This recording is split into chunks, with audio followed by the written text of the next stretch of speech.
Morning, everybody, wherever you live on this beautiful planet. My name is Marc Benninga. I'm a pediatric gastroenterologist living in Amsterdam. And in the next 15 to 20 minutes, I will discuss with you functional gastrointestinal disorders in the first years of life. So what we did a few years ago was to set criteria for the most common functional gastrointestinal disorders in the first years of life. And they are summarized on this slide and include infant regurgitation, infant rumination syndrome, cyclic vomiting syndrome, infant colic, functional diarrhea, infant dyschezia, and functional constipation. And because of the time limit, I only will discuss infant colic and functional constipation today. But first, how often do we see functional gastrointestinal disorders in very young infants? Well, these are the data from the United States, and you can appreciate that indeed infant regurgitation and functional constipation and colic are the most common functional gastrointestinal disorders in the first year of life. And the same is true for infants living in China. And as you can appreciate, the data are a little bit different, but we have no clue why there is a difference today between the United States and China. It might be caused by cultural background, diet, and the climate. And these are the data from Europe. And as you can appreciate, almost a quarter of infants living in Europe have one of the functional gastrointestinal disorders, of which infant regurgitation and constipation are the most common types of functional gastrointestinal disorders. And we did an analysis and we found that younger age and formula feeding were associated with the prevalence of any functional gastrointestinal disorders in infants. So let's focus now on colic. In the past, we used the rule of threes. 3 hours per week, 3 hours a day, 3 times per week during a period of 3 weeks. However, as we discussed this rule of threes, they were difficult to validate and different questionnaires were used to set this definition. And we found that they were arbitrary. There was no evidence that infants who cried more than 3 hours a day were any more important with respect and different from infants crying 2 hours and 50 minutes per day. They are cultural dependent and they were impractical to use because most of the caregivers were not able to use or used a diary to really look for the minutes their infant cried during the day. So we made it more simple with our little Rome group. And for clinical purposes, they must include all of the following. An infant who is less than 5 months of age with recurrent prolonged periods of infant irritability, fuzzing or crying reported by parents that occur without obvious cause and very importantly cannot be prevented or resolved by caregivers.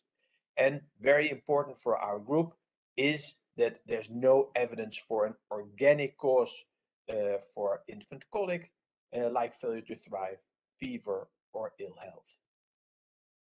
And this is an important slide because it shows you the crying amounts and patterns from children, infants living in the United States. And as you can appreciate, there's no difference between those infants who cry in the 60s compared to those who cried in the year 2001 because they are exactly the same.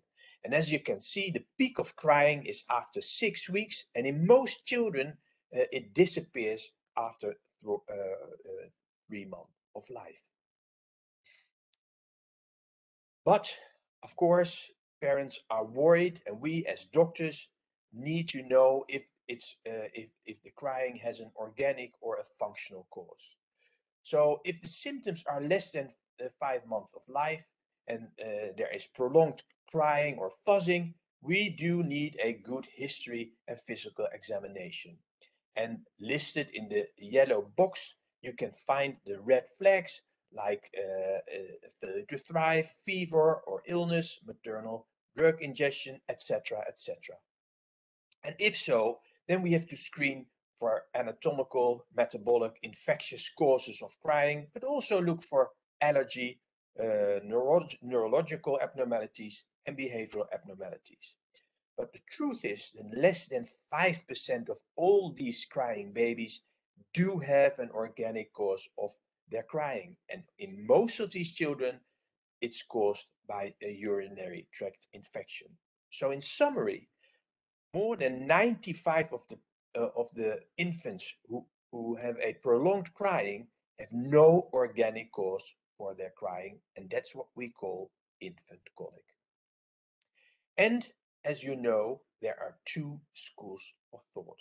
So one of them is um, um, that there's an imbalance in the central nervous system, or that there are psychological reasons why these infants cry so much. And this is what psychologists always tell the pediatricians.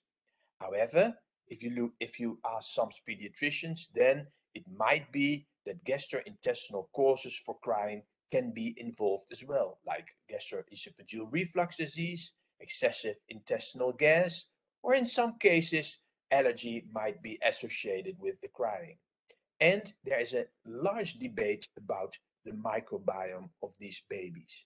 Because children with colic may have abnormal stool flora. And indeed, doctors and scientists from the Netherlands have shown that colicky infants compared with control infants have a slower colonization and a lower diversity and stability of their microbiome.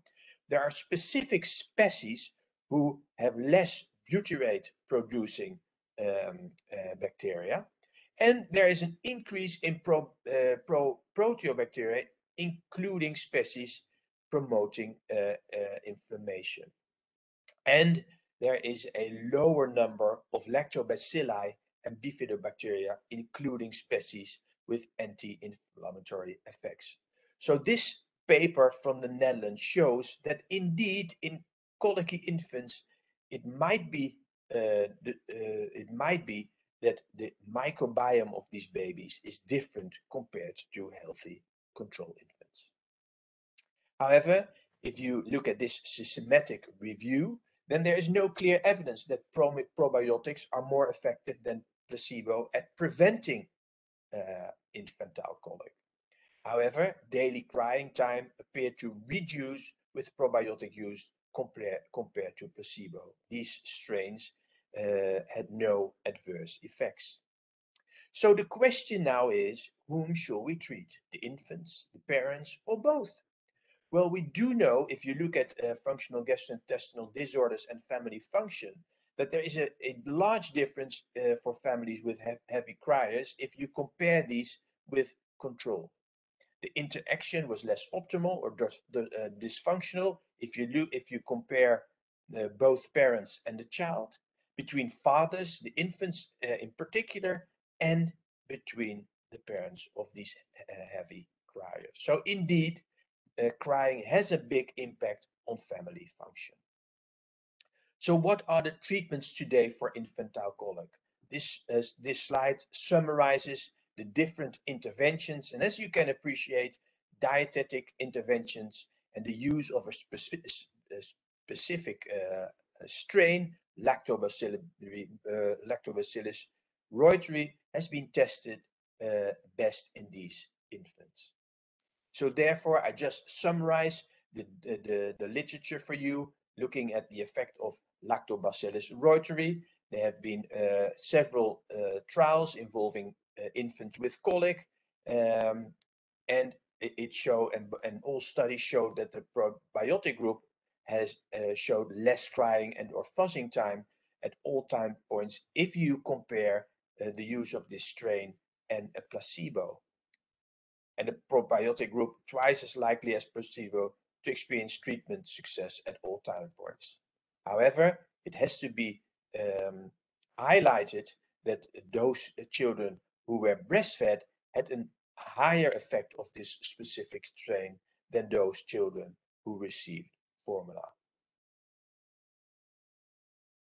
And this is a little algorithm we made together with a doctor from Belgium, Ivan van den Plas, and it shows you how doctors should look at infant colic. Are there warning signs which suggest an organic cause of crying? But as I already discussed with you, only less than 5% of the children an organic cause can be found, and these children should be referred. Are there signs of, for instance, allergy? Then we should try a cow milk-free diet. But again, it's very important to challenge these children, because it's what I already discussed with you. Only a minority of infants indeed has an association between allergy and crying. There are, however, some warning signs which should be addressed to the doctor, because we do know that infant crying leads to anxiety in parents, even to parental depression, and we do know that there's a higher risk for child abuse around the maximum crying point, which is 6 weeks, as I showed you before. If these risks indeed are sufficiently available in these parents, then I suggest to take the child into the hospital to give the parents time to relax and sleep a little bit more, and then send the child home again after he or she has recovered. If there are no warning signs, then you could consider the Lactobacillus reuteri, as scientific data has shown any efficacy of this particular strain.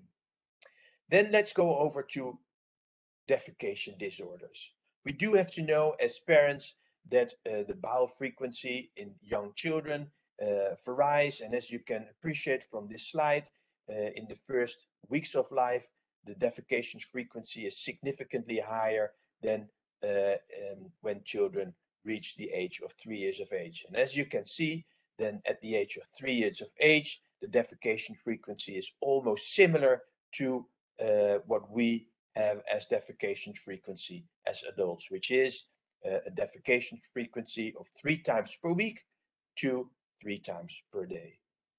And this should be discussed with all parents who have questions about defecation pattern.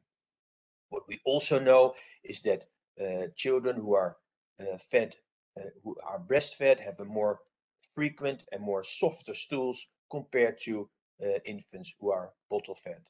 However, as you can see from this graph, that at the age of 16 weeks, there are no differences anymore between frequency and consistency of stool.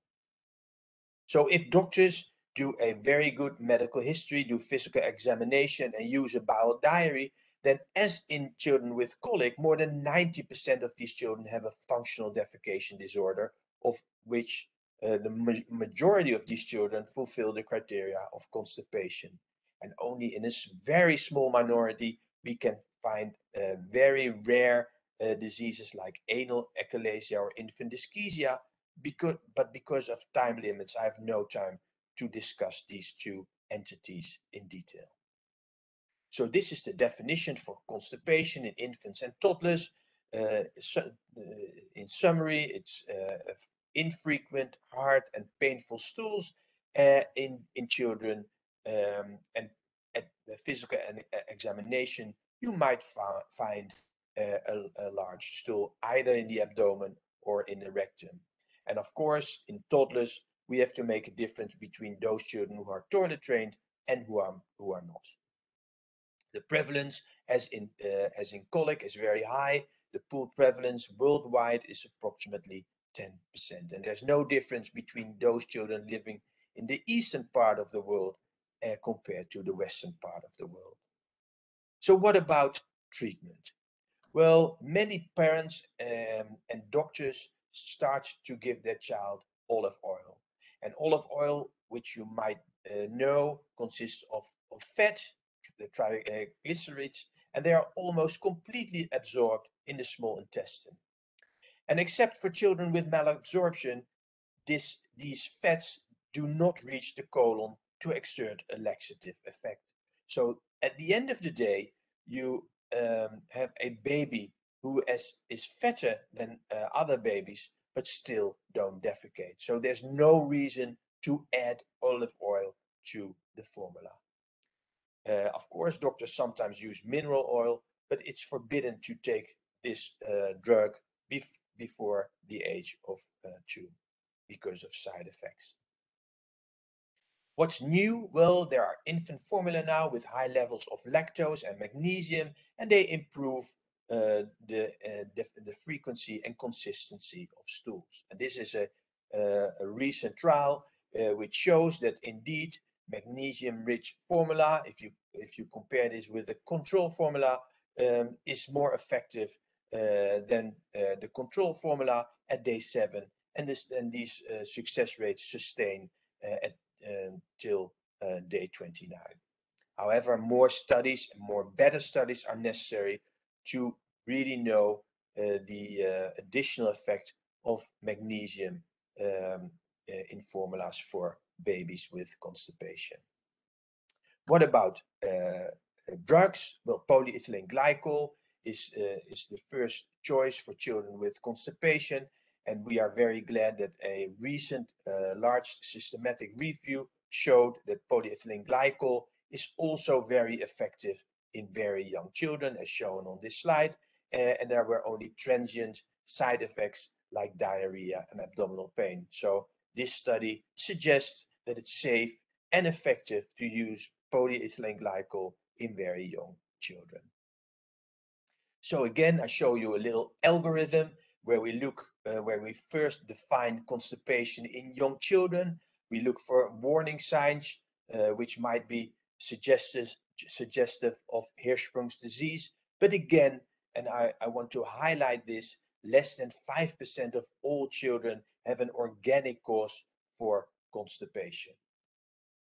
So we also have to look in the very young children if they are breastfed, because we do know that they have a physiological form of constipation, and those symptoms and these infants have, besides an infrequent defecation, no other symptoms. So they sleep well, they eat well, but the defecation is less, and this is probably caused by breastfeeding, but these children don't have to be treated by a laxative, and the symptoms or the infant defecation will disappear in general after 2 months. So we just have to reassure these mothers and don't start medication.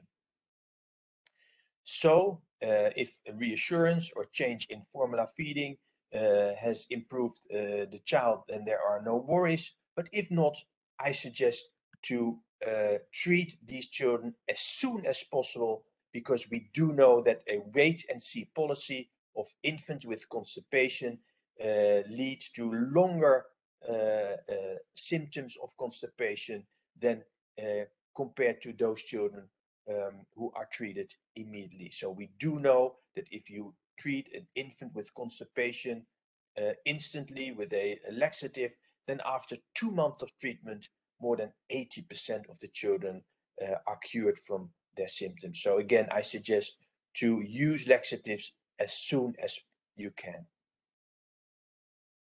So in summary, the prevalence of functional gastrointestinal disorders in infant, as I showed you, in the United States, China, and Europe, is very high, with the most common ones are regurgitation and constipation. Etiology is often unclear, but again, I showed you that in more than 90% of these children, there's no organic cause for instance, infant colic and constipation. The role of the microbiome, as I have shown in infant colic, needs to be established in future trials.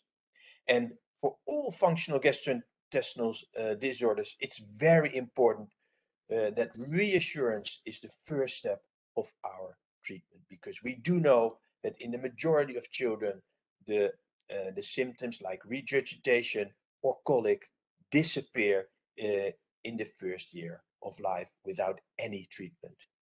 The role of fibers and probiotics needs to be investigated, but until now, there's hardly any evidence that these fibers or probiotics works in children with regurgitation and constipation. And as I showed you, the Lactobacillus reuteri indeed might be helpful to diminish the crying time in infants with colic. But laxatives are very helpful in young children with constipation, and we shouldn't use a wait and see policy. Thank you very much for your attention, and I wish you a very good day.